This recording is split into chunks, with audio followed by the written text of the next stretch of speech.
Hi friends, welcome to சரண் சமையல் தமிழ். இன்றைக்கி நம்ம என்ன பார்க்க போகிறோம் அப்படின்னா உருளைக்கிழங்கு போண்டா தாங்க பார்க்க போகிறோம். கடைகள்லாம் கிடைக்கிற மாதிரி நம்ம ஈஸியாக வீட்டிலே ரெடி பண்ணி ஹெல்த்தியாக சாப்பிட்லாங்க.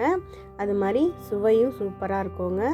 வாங்க எப்படி ரெடி பண்ணலான்னு பார்க்கலாம். பார்க்கவே நல்லா சூப்பராக இருக்குது பாருங்கள். இந்த மாதிரி உடையாமல் நீங்கள் சூப்பராக எடுக்கலாம். வாங்க, அதுக்கு 1/2 கிலோ கடலை மாவு எடுத்து வச்சுருக்கேன். அதை ஒரு பவுலில் எடுத்து வச்சுக்கலாம். அது கூட 50 கிராம் பச்சரிசி மாவு சேர்த்துருக்கேன். 1 ஸ்பூன் மிளகாய்த்தூள், தனி மிளகாய்த்தூள் தாங்க. 1/4 ஸ்பூன் மஞ்சள் தூள், 1 ஸ்பூன் சால்ட் உப்பு சேர்த்துருக்கேன். உங்களுக்கு தேவையான அளவு நீங்கள் சேர்த்துக்கோங்க. 1/4 ஸ்பூன் சோடாப்பு சேர்த்துருக்கேன். இது எல்லாத்தையும் நம்ம இப்போ ஒன்று சேர்த்து மிக்ஸ் பண்ணி விட்டுக்கலாங்க. இப்போ எல்லாம் ஒன்று சேர்ந்துச்சு பாருங்கள். இந்த மாதிரி மிக்ஸ் பண்ணி கிளறி விட்டு கொஞ்சம் கொஞ்சமாக தண்ணி சேர்த்து நம்ம ஒரு இட்லி மாவு பதத்துக்கு இதை எடுத்து வச்சுக்கலாம். ரொம்ப தண்ணியாகவும் சேர்த்துடக்கூடாது. திட்டமாக கரைச்சி வச்சுக்கோங்க. இந்த மாதிரி கட்டிகள் இல்லாமல் எடுத்து இந்த மாதிரி கரைச்சி வச்சுக்கோங்க. இந்த அளவுக்கு நமக்கு மாவு இருந்தால் போதும். ரொம்ப தண்ணியாக இல்லாமல் இந்த மாதிரி இட்லி ஊற்றுற அளவுக்கு கெட்டியாக இருக்கணுங்க. இது ஒரு பக்கம் மூடி வச்சிடலாங்க. அடுத்தது இதுக்கு மசாலா நம்ம ரெடி பண்ணிடலாம். ஸ்டவ் ஆன் பண்ணி ஒரு கடாய் வச்சு ஆயில் சேர்த்துருக்கேன் தேவையான அளவு. 1 ஸ்பூன் கடுகு உளுத்தம் பருப்பு சேர்த்துருக்கேன்.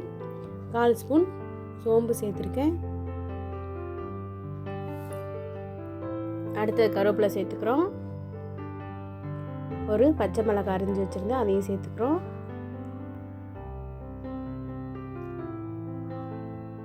அடுத்தது பல்லாரி ஒன்று பெரிய சைஸில் அரிஞ்சு வச்சுருந்தேன் நீட்டு வாக்கில், அதையும் இது கூட சேர்த்து நல்லா வதக்கி விட்டுடலாங்க.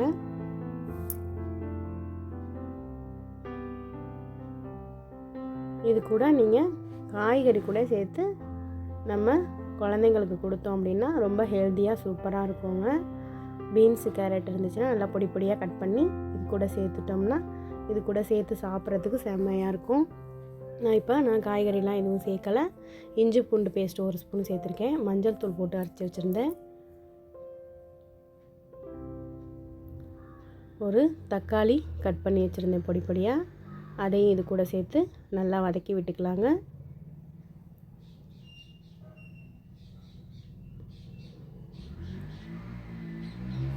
கால் கப் பச்சை பட்டாணி எடுத்து வச்சுருந்தேன். இதுவும் வேக வச்சு, உருளைக்கிழங்கும் பச்சை பட்டாணியும் வேக வச்சு எடுத்து வச்சுக்கிட்டாங்க. அதை இது கூட நல்லா சேர்த்து வதக்கிக்கலாம். பொடி பொடியாக கட் பண்ண கொத்தமல்லி தழை சேர்த்து வதக்கிக்கலாம். நல்லா எல்லாம் ஒன்று சேர்ந்து வதங்கி வந்துருச்சு பாருங்கள்.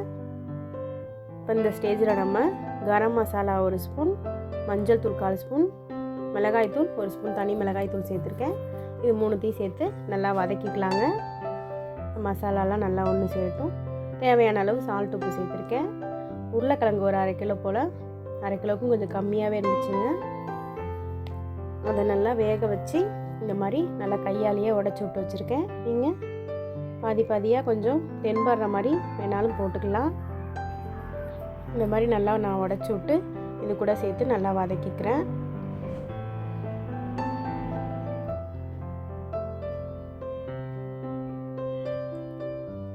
நல்லா ரெடி ஆகிடுச்சு பாருங்கள். இது மாதிரி ரெடி பண்ணி ஒரு பக்கம் நம்ம ஆற வச்சிடலாம். ஆற வச்சுட்டு அதுக்கப்புறம் தான் நம்ம உருண்டை பிடிக்கணுங்க. ஆறி உருண்டை எடுத்து வச்சுருக்கேன் பாருங்கள். நல்லா இந்த மாதிரி நல்லா கொஞ்சம் கெட்டியாக உருட்டி எடுத்து வச்சுக்கோங்க. ரெடி ஆகிடுச்சு. இதை இப்போ நம்ம உருட்டி எண்ணெயில் போட்டுடலாங்க. மாவு ரெடியாக இருக்குது பாருங்கள். இந்த பக்கம் ஆயில் ஹீட் ஆகிடுச்சு. இப்போ நம்ம இந்த மாதிரி ஒன்று ஒன்றா உடையாமல் நினச்சி முழுசாக எடுத்து வச்சுக்கலாங்க. ஆயில் நல்லா ஹீட் ஆகிடுச்சு.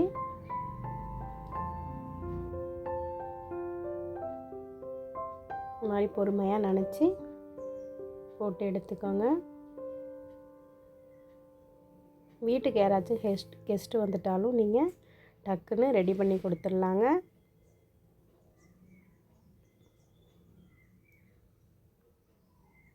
ரொம்ப ஈஸி தான், நம்ம வீட்லேயே ஹெல்த்தியாக ரெடி பண்ணலாம். குழந்தைங்களும் நல்லா விரும்பி சாப்பிடுவாங்க, பெரியவங்களும் விரும்பி சாப்பிடுவாங்க. காரம் மட்டும் கொஞ்சம் கம்மி பண்ணி நீங்கள் உங்களுக்கு தகுந்த மாதிரி சேர்த்துக்கிட்டிங்கன்னா பசங்களுக்கு ரொம்ப பிடிக்குங்க.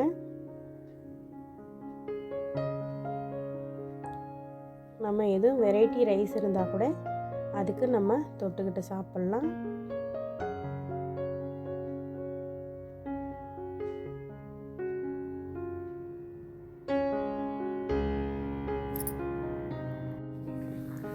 சூப்பராக ரெடி ஆகிடுச்சு பாருங்கள்.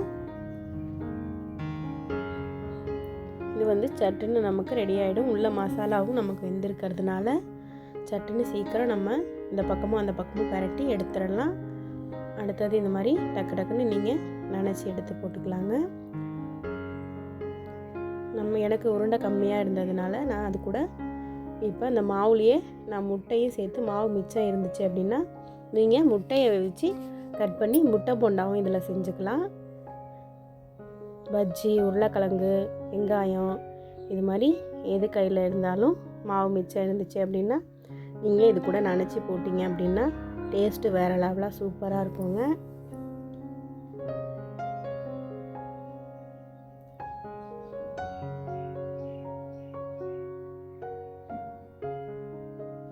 போண்டா ரெடி ஆகிடுச்சு பாருங்கள். இது மாதிரி எல்லாத்தையும் நம்ம ரெடி பண்ணி வச்சுக்கலாம்.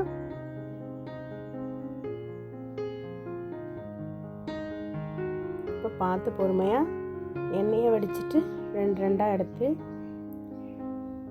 இது மாதிரி ரெடி பண்ணி வச்சுக்கோங்க.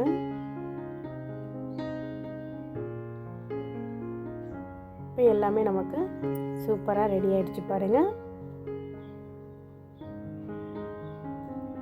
பார்க்கவே அருமையாக செம்மையாக இருக்குது. இது கூட ஒரு சட்னி வச்சு கூட நீங்கள் சாப்பிடலாங்க, செம்மையாக இருக்கும். இது கூட நான் இப்போ வெஜிடபிள் ரைஸ் வச்சு சாப்பிட போகிறேன். வாங்க சாப்பிடலாம். இந்த வீடியோ உங்களுக்கு பிடிச்சிருந்துச்சுன்னா லைக் பண்ணுங்கள், ஷேர் பண்ணுங்கள், கமெண்ட் பண்ணுங்கள், மறக்காமல் சப்ஸ்கிரைப் பண்ணுங்கள்.